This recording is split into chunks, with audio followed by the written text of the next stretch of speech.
Hello student, my name is Ashish Kumar. आप सभी का स्वागत है कंपटीशन एंड यू में, प्रतियोगिता और आप चाहे परीक्षा हो कोई सी भी। दोस्तों, हम पढ़ रहे थे हिमालय अपवाह तंत्र। हिमालय अपवाह तंत्र, हिमालय अपवाह तंत्र में हम लोगों ने 3 पार्टों में हिमालय अपवाह तंत्र को बांटा था। गंगा तंत्र, सिंधु तंत्र और ब्रह्मपुत्र तंत्र। ब्रह्मपुत्र तंत्र, कुछ किताबें हिमालय अपवाह तंत्र को चौथे पार्ट में बांटती है जिसे कहते हैं यमुना तंत्र, परंतु हमने गंगा तंत्र में ही यमुना तंत्र को यमुना तंत्र को शामिल कर दिया था। अब हम लोग सिंधु तंत्र कंप्लीट कर चुके हैं। हमारी बारी चल रही थी गंगा तंत्र की, जिसमें मैं बाएं तट से लगने वाली नदियों को कंप्लीट करा चुका था। कल की क्लास जिसने नहीं देखी हो वो संपूर्णतः उस क्लास को देखे और उसका लाभ उठाए। अब हमारी नेक्स्ट आती है दाएं तट से लगने वाली गंगा की सहायक नदियां। दाएं तट से लगने वाली गंगा की सहायक नदियां मैं डायग्राम के जरिए आप सभी लोगों को बता चुका था। यमुना नदी जो है आपकी, वो दाएं तट से लगती है। इस प्रकार से यदि आपकी गंगा नदी बह रही है, अलकनंदा और भागीरथी और अलकनंदा के मिलने पर देवप्रयाग नामक स्थान से ये निकलकर बहती है और बांग्लादेश में पद्मा नाम से जानी जाती है। ये सारी बातें हम कल डिस्कस कर चुके थे, परंतु इसमें इसके समांतर बहते हुए उत्तरकाशी से निकलकर ही यमुना नदी बहती है। और यमुना नदी की 4 सहायक नदियां हैं, चंबल, केन, बेतवा, सिंध। इसके बारे में भी आज हम बात करेंगे। दोस्तों, हमने कुछ बातें देखी। एक नदी आती है आपकी सोन, एक नदी आपकी आती है सोन, और एक नदी आपकी आती है टोन्स। एक आती है यमुना, टोन्स और सोन। टोन्स इतनी मुख्य नहीं है, आपसे क्वेश्चन नहीं पूछा जाएगा, परंतु यमुना और सोन से इंपॉर्टेंट क्वेश्चन आपके पूछे जाएंगे, जो मैं आज आपको पढ़ाने वाला हूं। और इस प्रकार से आपका गंगा तंत्र समाप्त हो जाएगा। तो चलिए आइए देखते हैं यमुना नदी की कुछ मुख्य बातें जो कंपटीशन में आपसे पूछी जाएंगी। चलिए, यमुना नदी का उद्गम बंदरपूछ उत्तरकाशी में हुआ है। अब देखिए, यमुना नदी कहाँ से निकलती है? उद्गम का अर्थ था प्रारंभ, कहाँ से शुरू होती है? बंदरपूछ उत्तरकाशी से। दोस्तों, इसमें एक पॉइंट और जोड़ लीजिएगा कि उत्तरकाशी के बंदरपूछ यमुनोत्री ग्लेशियर, यहां पर आप देख रहे होंगे कि बंदरपूछ उत्तरकाशी लिखा हुआ है परंतु ग्लेशियर नहीं लिखा है, तो आप यहां पर जोड़ लीजिएगा यमुनोत्री हिमानी या हिमानी ग्लेशियर की बात मैं कर रहा हूं, इसे नोट कर लीजिएगा।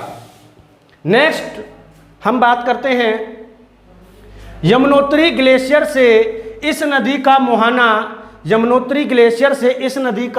मुहाना गंगा नदी इलाहाबाद में है। अब देखिए, इस चीज को समझेंगे। यमुनोत्री ग्लेशियर मैंने आपको बताया, ये जो यमुनोत्री ग्लेशियर है ये आपका उद्गम स्थल है, और यहां से निकलने के बाद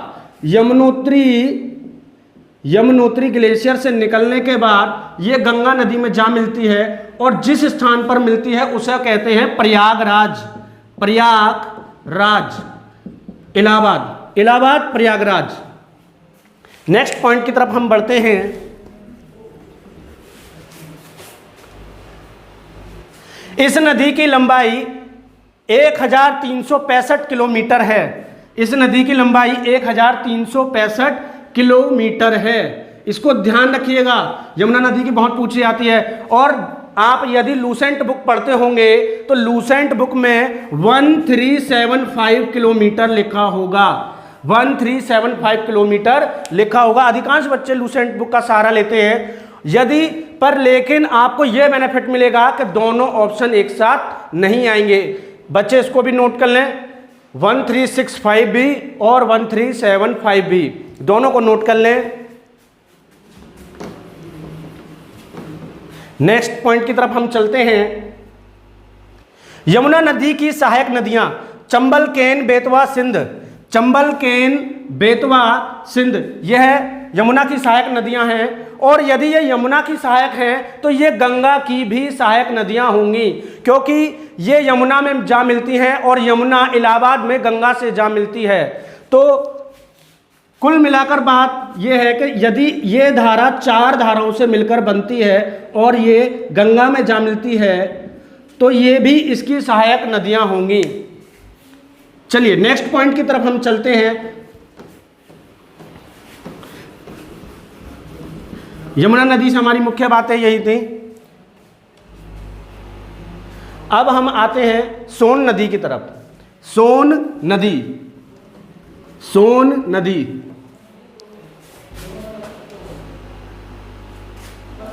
इस नदी का उद्गम अमरकंटक की पहाड़ियों से होता है। सोन नदी में उद्गम स्थल से क्वेश्चन बहुत पूछा जाता है। आपसे पूछा जाएगा कि सोन नदी का उद्गम स्थल कहां पर है, कहां से ये स्टार्ट होती है, तो अमरकंटक। इसका मुहाना गंगा नदी, देखिए गंगा नदी की सहायक है, गंगा नदी में जा मिलती है तो गंगा नदी तो मुहाना होगा ही, पर लेकिन स्थान रहेगा पटना, स्थान आपका रहेगा पटना। इस नदी की विशेषता यह है कि यह नर्मदा की समीप उद्गम है। देखिए जो अमरकंटक जहां से इसका उद्गम है वह कहां पर स्थित है, नर्मदा नदी के समीप स्थित है।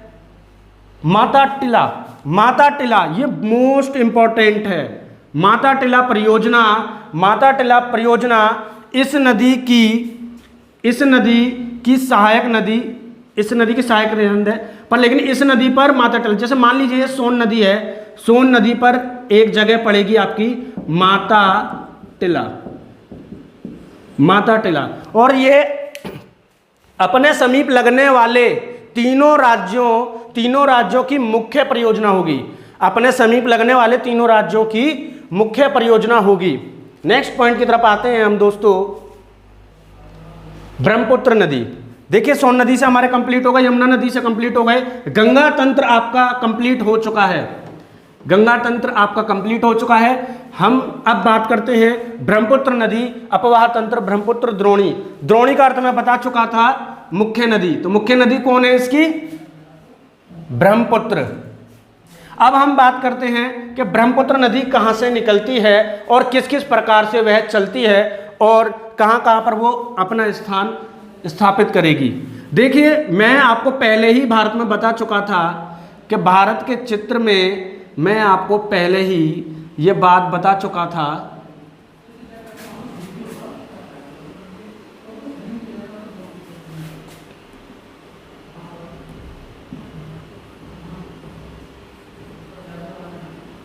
भारत के चित्र में आप ध्यान से देखिएगा, इस स्थान पर हमने आपको बताई थी मानसरोवर झील।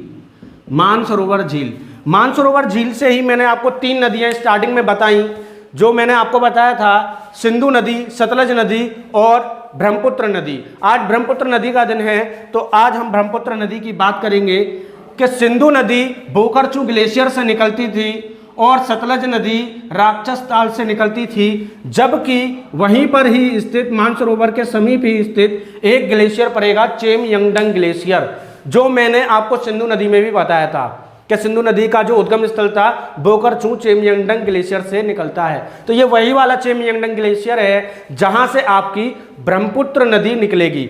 और ब्रह्मपुत्र नदी निकलने के पश्चात, ब्रह्मपुत्र नदी निकलने के पश्चात सिंधु के विपरीत दिशा में बहेगी। सिंधु के विपरीत दिशा में, सिंधु आपकी कहां पर बही, पश्चिम की ओर, और ब्रह्मपुत्र कहां जाएगी, पूरब की ओर। आपको इस बात का ध्यान रखना होगा।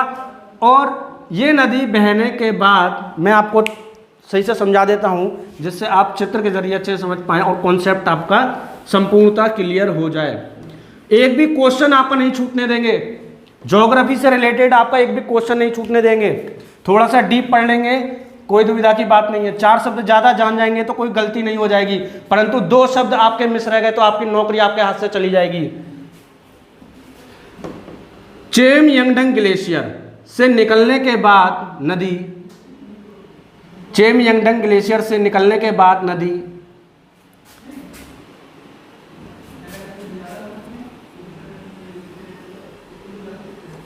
जाती है, और चेमयंगडंग से निकलने के बाद ये कहां पर है, कौन सा स्थान पड़ेगा, तिब्बत। तिब्बत, चेमयंगडंग से निकलने के पश्चात ये स्थान आपका पड़ा है तिब्बत, और तिब्बत में इस नदी को क्या कहेंगे, ब्रह्मपुत्र नदी को तिब्बत में क्या कहा जाता है, सांगपो।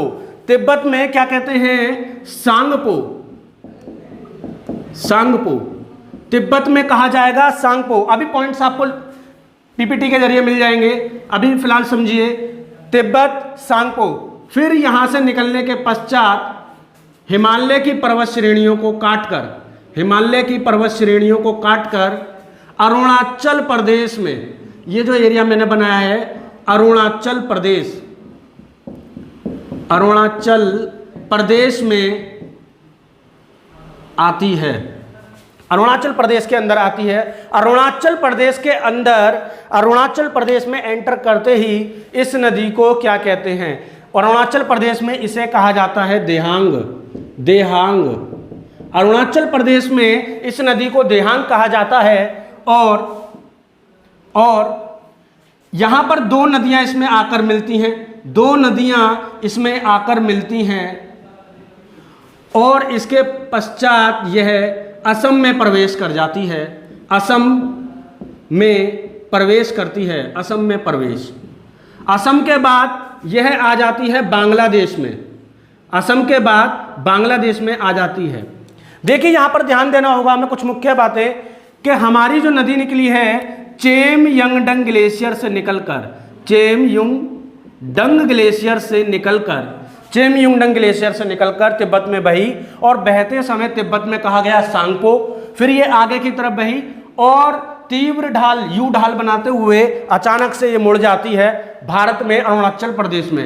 अरुणाचल प्रदेश में इसे देहांग कहा जाता है, जहां पर 2 नदियां इसमें शामिल हो जाती हैं, जहां पर 2 नदियां इसमें शामिल हो जाती हैं। उसके पश्चात यह असम में आ जाती है, और असम में यहां पर यह बनाती है माजुली द्वीप।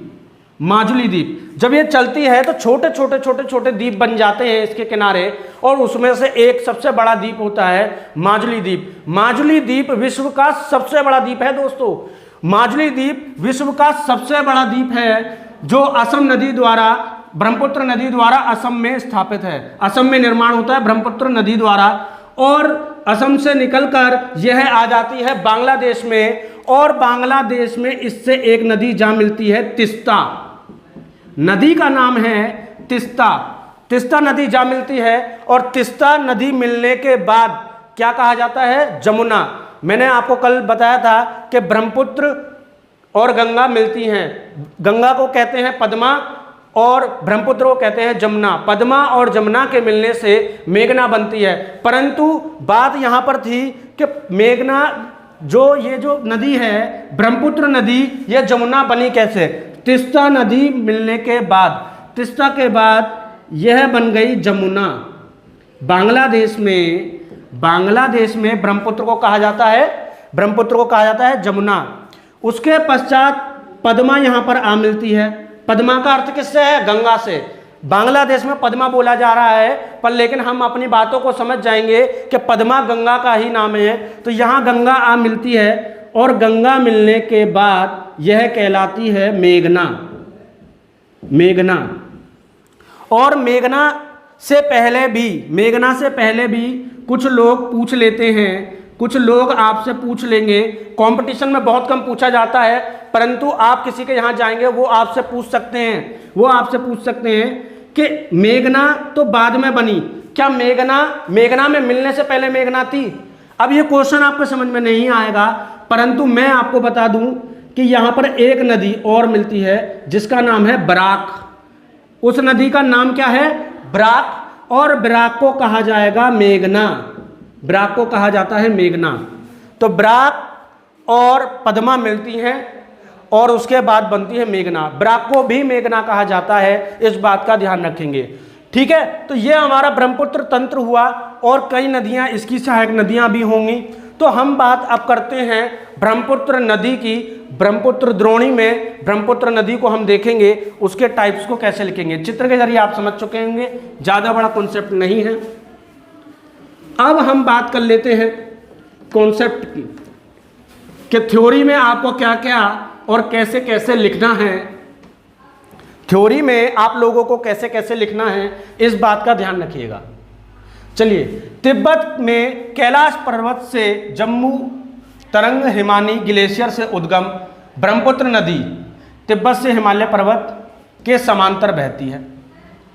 ब्रह्मपुत्र नदी जैसे जैसे हमारा हिमालय पर्वत होगा उसके समानांतर बहेगी, उसके समांतर बहती है उसी दिशा में, और निकलती है ये ग्लेशियर, चेमयंगडंग ग्लेशियर से, हिमानी से जम्मू तरंग। ये जम्मू तरंग नहीं होगा, यहाँ पे होगा चेमयंगडंग। ठीक है, यहाँ पे देखिएगा, यहाँ पे ध्यान से, तिब्बत में कैलाश पर्वत से जम्मू तरंग नहीं होगा, यहाँ पर होगा चेमयंगडंग ग्लेशियर। ठीक है, जिसका जिक्र मैं अभी अभी कर रहा था। तो यहाँ पे करेक्शन कर लीजिएगा कुछ बच्चे, चेमयंगडंग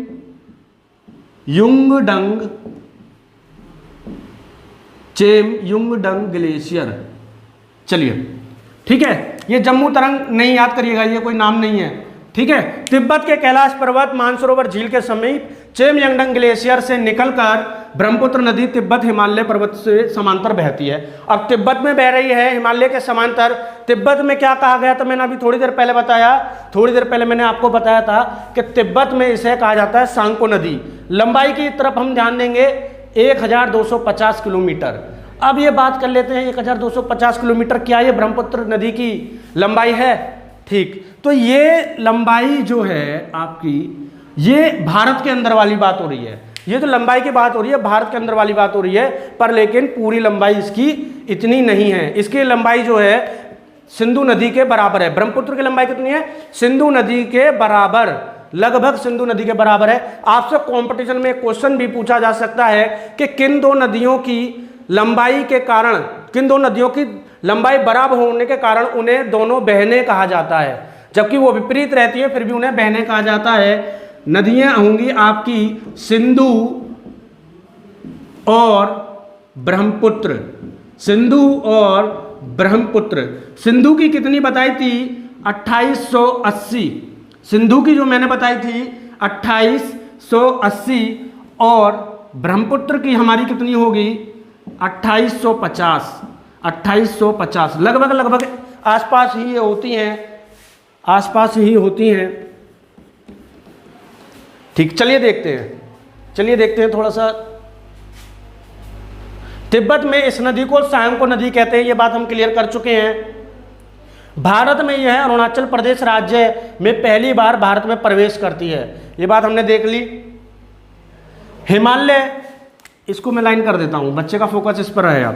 हिमालय के समांतर बहते हुए अचानक तीव्र मोड़ लेती है। यह नदी भारत में प्रवेश करती है क्योंकि यह अग्नि चट्टान, ये आग्नेय चट्टान होगा। ठीक है, यहां पर हम ध्यान देंगे कि अग्नि चट्टान जो लिखा हुआ है यहां होगा आग्नेय चट्टान, आग्नेय चट्टान। इंग्लिश वाले बच्चे इसे इग्नस रॉक्स भी बोलते हैं, इग्नस रॉक्स। आग्नेय चट्टान को ये काट नहीं पाती, आग्नेय यानी क्योंकि पहली चट्टान होती है तो वो उसे नहीं काट पाती और उससे टकराकर अपना मोड़ पीछे की तरफ ले लेती है, यू टर्न, यू आकार का तीव्र मोड़ ले लेती हैं। नेक्स्ट हम आगे बढ़ते हैं। अरुणाचल प्रदेश में इस नदी को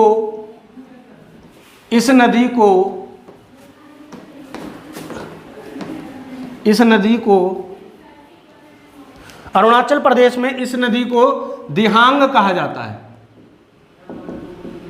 दिहांग। ठीक है, क्या कहा जाएगा? दिहांग कहा जाएगा। रिहंद जो है आपकी, रिहंद जो यहां पर नाम आ गया है गलती से, वो आपकी सोन की सहायक नदी है। जो रिहंद यहां पर नाम आ गया है वो किसकी सहायक नदी है आपकी? वो सोन की सहायक नदी है। चलिए नेक्स्ट हम आगे बढ़ते हैं। अब हम देखेंगे इस स्थान पर अरुणाचल प्रदेश के बाद यह नदी असम राज्य में प्रवेश करती है। अरुणाचल प्रदेश के बाद कौन से राज्य में जाएगी? असम में। यह बात भी हम आपको बता चुके हैं, यह बात भी हम आपको पहले ही क्लियर कर चुके हैं। चलिए, इसको ये जो है ना रिहंद, ये सोन नदी में जोड़ना। रिहंद मैं बताता हुआ चल रहा हूं, रिहंद सोन की सहायक है, सोन की सहायक नदी है, सोन की सहायक नदी। और अरुणाचल प्रदेश में ब्रह्मपुत्र को कहते हैं दिहांग। ठीक है, तो वो गलती से टाइप हो गया है, कोई कंफ्यूजन वाली बात नहीं है जब तक मैं यहां पे खड़ा हुआ हूं। चलिए नेक्स्ट पॉइंट की तरफ हम आते हैं। असम राज्य में इस नदी को ब्रह्मपुत्र नदी कहा जाता है। असम राज्य में इस नदी को ब्रह्मपुत्र कहते हैं। नेक्स्ट हम आते हैं, दिहांग के बाद फिर दोबारा ब्रह्मपुत्र कहा गया। असम राज्य में ब्रह्मपुत्र नदी द्वारा सर्वाधिक बाढ़ आती है, सर्वाधिक बाढ़ आती है, सर्वाधिक बाढ़ आती है। ठीक है, सर्वाधिक बाढ़ आती है और इसलिए इसे असम का शोक, असम का शोक कहते हैं, असम का शोक कहते हैं। देखिए, शोक से रिलेटेड हमने जो क्वेश्चन करे हैं, कितने करे हैं? एक हमारा हो गया असम का शोक, एक था बिहार का शोक, और एक था हमारा कलकत्ता पश्चिम बंगाल का शोक, जो दामोदर नदी थी। आपको ध्यान आ रहा होगा बहुत से बच्चों को। बंगाल का शोक, दामोदर नदी, मैंने पहले ही बताया था गंगा तंत्र में। ठीक है, चलिए आगे की तरफ बढ़ते हैं। असम राज्य में इस नदी द्वारा सर्वाधिक बाढ़ग्रस्त राज्य है, इसलिए इस नदी को दुख या शोक कहा जाता है। ये वाली बात नीचे आ गई है, चलिए अच्छी बात है। इसकी कुल लंबाई 2580 किलोमीटर है, 2580 किलोमीटर है इसकी लंबाई। भारत में कितनी है? 1346 किलोमीटर। कितनी है? 1346 किलोमीटर है। अब 2580 किलोमीटर, और अभी थोड़ी देर पहले मैंने डिस्कस करा था कि गंगा और ब्रह्मपुत्र की लंबाई के बारे में, गंगा ब्रह्मपुत्र की लंबाई के बारे में हमारी बात हो रही थी। मैंने गलती से शायद आपको सिंधु बता दिया था, ध्यान रखिएगा। ठीक है, चलिए नेक्स्ट पॉइंट पर आते हैं। सिंधु नदी 1150 किलोमीटर एवं ब्रह्मपुत्र नदी 1346 किलोमीटर एक ही उद्गम स्थल से निकलकर विपरीत दिशा में दूरी तय करती हैं, अलग अलग दिशाओं में चलती हैं। ये बात भी हमारी क्लियर हो चुकी है। गंगा नदी 25-25 किलोमीटर और ब्रह्मपुत्र 2580, तो लगभग दोनों नदियों के मुहाने की जो दूरी है वो कितनी है? सेम है, 25-25, 25-80। तो गंगा और ब्रह्मपुत्र लगभग सेम। ठीक, चलिए यहां तक हमारा क्लियर हो चुका है। और अब हमारे जो तंत्र, नदी तंत्र रह गया है, नदी तंत्र में हमारा पार्ट आएगा प्रायद्वीपीय अपवाह तंत्र। प्रायद्वीपीय